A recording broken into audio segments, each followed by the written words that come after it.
Alright, it's time for a story. This is called Sylvester and the Magic Pebble by William Steig. My mom read this to me when I was your age. This first month of school, we're reading stories that teach us something. A lot of fairy tales and nursery rhymes. So let's think as you're listening to the story, what is this story trying to teach us? Yesterday we did Goldilocks and the Three Bears. You remember what that taught us? Yeah, you don't want to go into someone's house uninvited. And you don't want to use someone's things and break them.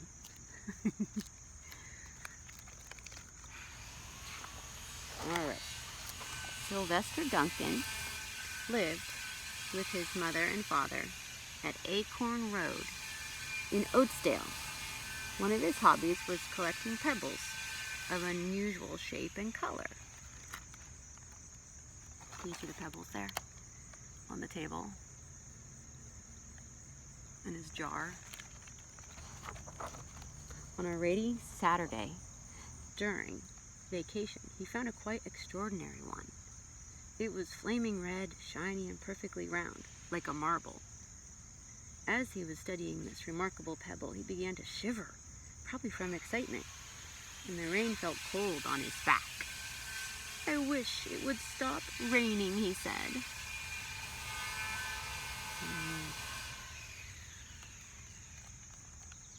To his great surprise, the rain stopped. It didn't stop gradually, as rains usually do. It ceased. The drops vanished on the way down. The clouds disappeared. Everything was dry, and the sun was shining, as if the rain had never existed.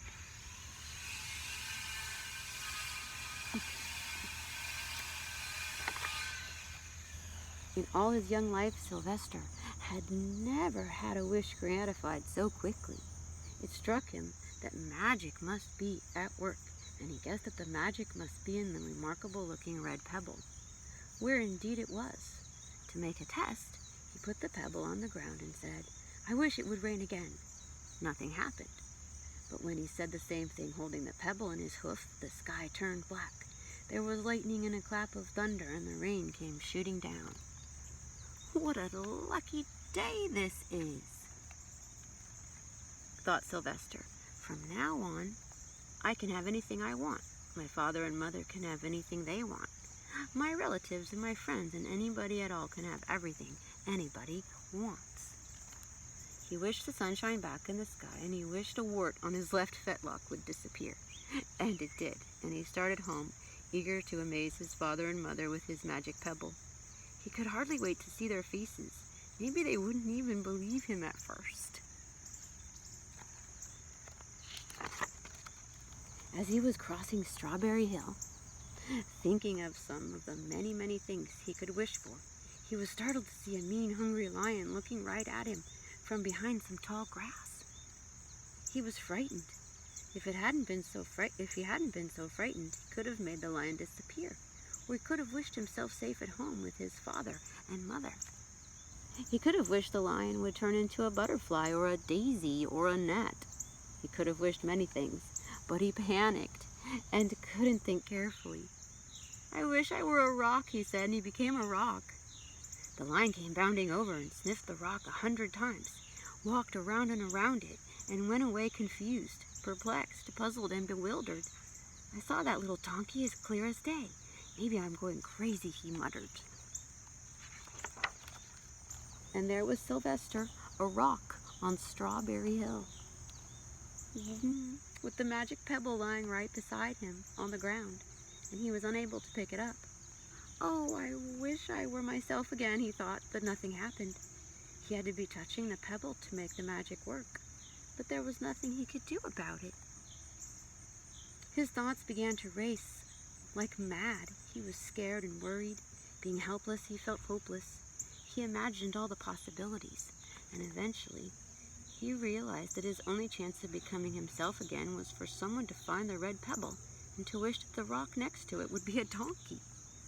Someone would surely find the red pebble. It was so bright and shiny. But what on earth would make them wish that a rock were a donkey? The chance was 1 in a billion at best. Sylvester fell asleep.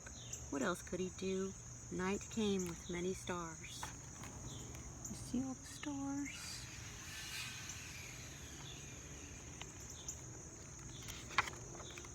Meanwhile, back at home, Mr. and Mrs. Duncan paced the floor, frantic with worry. Sylvester had never come home later than dinner time. Where could he be? They stayed up all night wondering what had happened, expecting that Sylvester would surely turn up by morning, but he didn't, of course. Mrs. Duncan cried a lot, and Mr. Duncan did his best to soothe her. Both longed to have their dear son with them. "I will never scold Sylvester again as long as I live," said Mrs. Duncan, "no matter what he does." At dawn, they went about inquiring of all the neighbors. "Have you seen Sylvester? Have you seen Sylvester?" They talked to all the children, the puppies, the kittens, the colts, the piglets. No one had seen Sylvester since the day before yesterday. They went to the police. The police could not find their child. All the dogs in Oatsdale were searching for him. They sniffed behind every rock and tree and blade of grass, into every nook and gully of the neighborhood and beyond, but found not a scent of him. They sniffed the rock on Strawberry Hill, but it smelled like a rock. It didn't smell like Sylvester. After a month of searching the same places over and over again, and inquiring of the same animals over and over again, Mr. and Mrs. Duncan no longer knew what to do. They concluded that something dreadful must have happened, and that they would probably never see their son again, though all the time he was less than a mile away. They tried their best to be happy, to go about their usual ways, but their usual ways included Sylvester, and they were always reminded of him. They were miserable. Life had no meaning for them anymore. Night followed day, and day followed night, over and over again. Sylvester on the hill woke up less and less often. When he was awake, he was only hopeless and unhappy. He felt he would be a rock forever, and he tried to get used to it. He went into an endless sleep. The days grew colder. Fall came with the leaves changing color. Then the leaves fell and the grass bent to the ground. Ah, you see the season? What season is that? It's fall. We're almost in fall now. Ah, look at the season now. Ah, yeah, it's winter. Then it was winter. The winds blew this way and that. It snowed. Mostly the animals stayed indoors, living on the food they had stored up. One day a wolf sat on the rock that was Sylvester and howled because he was hungry.